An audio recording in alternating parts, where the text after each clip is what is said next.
द्वारका नगरी, किन कारणों से डूब गई श्री कृष्ण की द्वारका नगरी।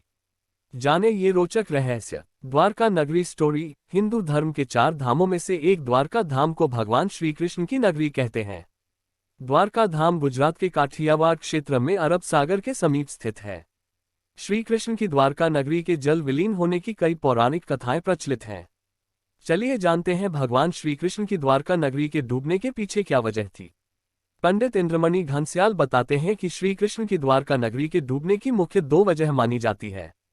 पहला कारण, गांधारी का श्राप। पौराणिक कथा के अनुसार जरासंध द्वारा प्रजा पर होने वाले अत्याचारों को रोकने के लिए भगवान श्री कृष्ण मथुरा को छोड़कर चले गए थे। श्री कृष्ण ने समुद्र किनारे अपनी एक दिव्य नगरी बसाई। इस नगरी का नाम द्वारका रखा। माना जाता है कि महाभारत के 36 वर्ष बाद द्वारका नगरी समुद्र में डूब गई थी।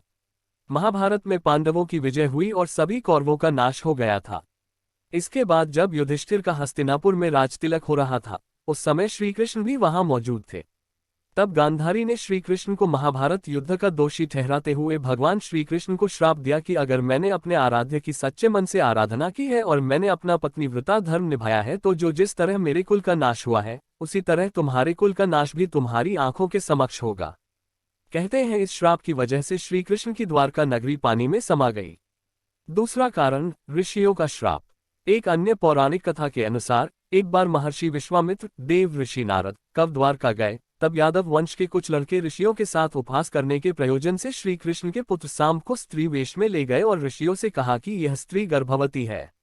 आप इसके गर्भ में पल रहे शिशु के बारे में बताइए कि क्या जन्म लेगा। ऋषियों ने अपना अपमान होता देख श्राप दिया कि इसके गर्भ से मुसल उत्पन्न होगा और उस मुसल से समस्त यदुवंशी कुल का विनाश होगा। उसके पश्चात सभी यदुवंशी आपस में लड़ लड़कर मरने लगे थे। सभी यदुवंशियों की मृत्यु के बाद बलराम ने भी अपना शरीर त्याग दिया था। श्री कृष्ण पर किसी शिकारी ने हिरण समझकर बाण चला दिया था, जिससे भगवान श्री कृष्ण देवलोक चले गए। उधर जब पांडवों को द्वारका में हुई अनहोनी का पता चला तो अर्जुन तुरंत द्वारका गए और श्री कृष्ण के बचे हुए परिजनों को अपने साथ इंद्रप्रस्थ लेकर चले गए। इसके बाद देखते ही देखते पूरी द्वारका नगरी रहस्यमय तरीके से समुद्र में समा गई।